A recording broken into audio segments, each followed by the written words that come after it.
হ্যাঁ বন্ধুরা, মুক্তি চ্যানেলে সবাইকে স্বাগত জানাই। মহাভারতের একটি অংশে শ্রীকৃষ্ণ অর্জুনকে কন্যা সন্তানের গুরুত্ব ও মাহাত্ম্য সম্পর্কে মূল্যবান উপদেশ দিয়েছেন। যদিও এটি সরাসরি মহাভারতের মূল পাঠ্য নেই, তবে অনেক পরবর্তী পুরাণ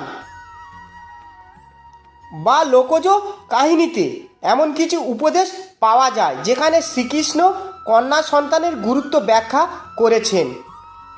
একটি বিখ্যাত উক্তি রয়েছে যা শ্রীকৃষ্ণ অর্জুনকে বলেছিলেন বলে প্রচলিত: যে ঘরে কন্যা সন্তানের জন্ম হয় সেই ঘর পবিত্র হয়। কন্যা হলো লক্ষ্মীর রূপ, তাকে অপমান করলে ঘরে সুখ বৃদ্ধি আসে না। এই ধরনের বক্তব্যের মূল ভাবনা ছিল সমাজে কন্যা সন্তানকে সম্মান দেওয়া, তাকে অবহেলা না করা এবং তাকে ঈশ্বরের এক বিশেষ আশীর্বাদ হিসেবে দেখা। শ্রীকৃষ্ণের দর্শনে নারী শক্তি, বিশেষ করে কন্যা সন্তান, ছিল পূজনীয় এবং অত্যন্ত সম্মানিত। তিনি বারবার বুঝিয়েছেন যে নারীর মাধ্যমে সৃষ্টির ধারাবাহিকতা রক্ষা হয় এবং সমাজে ভারসাম্য বজায় থাকে। একবার কুরুক্ষেত্রের যুদ্ধের পর অর্জুন ছিলেন মানসিকভাবে ভেঙে পড়া অবস্থা। বহু প্রাণ ঝরে গেছে, চারপাশে শুধু ধ্বংসের চিহ্ন। সেই সময়ে তিনি শ্রীকৃষ্ণের কাছে কিছু প্রশ্ন রেখেছিলেন। অর্জুন শ্রীকৃষ্ণকে বলছেন, আমরা যুদ্ধে জয় পেয়েছি বটে, কিন্তু মন শান্ত নয়। জীবনের সত্য কি? সৃষ্টির আসল অর্থ কোথায়? ভগবান শ্রীকৃষ্ণ তখন মৃদু হেসে বলছেন, প্রিয় বন্ধু, সৃষ্টির মূলে আছে নারী, আর নারীর শুরু হয় কন্যা সন্তানের মধ্য দিয়ে। অর্জুন আশ্চর্য হয়ে বললেন, কন্যা? কিন্তু সমাজ তো তাকে বোঝা মনে করে। অনেকেই কন্যা জন্মে বিষণ্ণ হয়, কেন?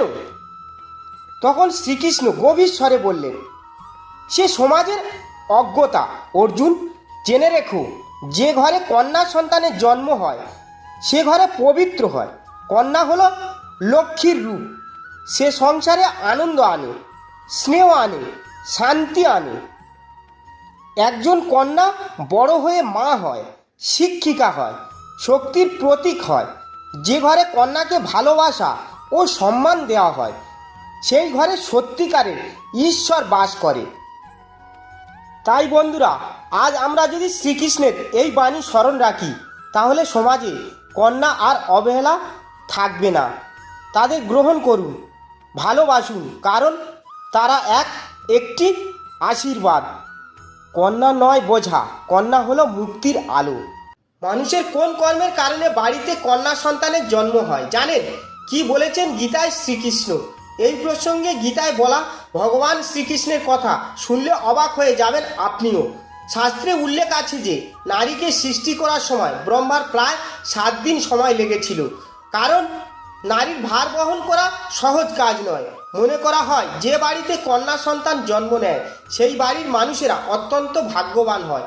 হাজার জন্ম পূর্ণ করলে তবেই কন্যা সন্তানের পিতামাতা হওয়া যায়।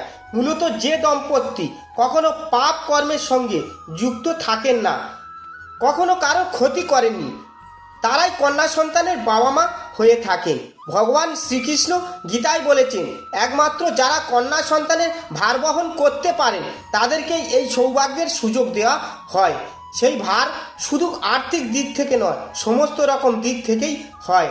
নানান সমস্যা থাকার পরেও যদি আপনি আপনার কন্যা সন্তানকে সঠিকভাবে লালন পালন করতে পারেন, তাহলে খুব সহজেই ভগবানের আশীর্বাদ লাভ করতে পারবেন। ভিডিওটি ভালো লাগলে অবশ্যই কমেন্টে জয় শ্রীকৃষ্ণ লিখতে ভুলবেন না। প্রিয় দর্শক বন্ধু, ভিডিওটি মন দিয়ে দেখার জন্য অনেক অনেক ধন্যবাদ।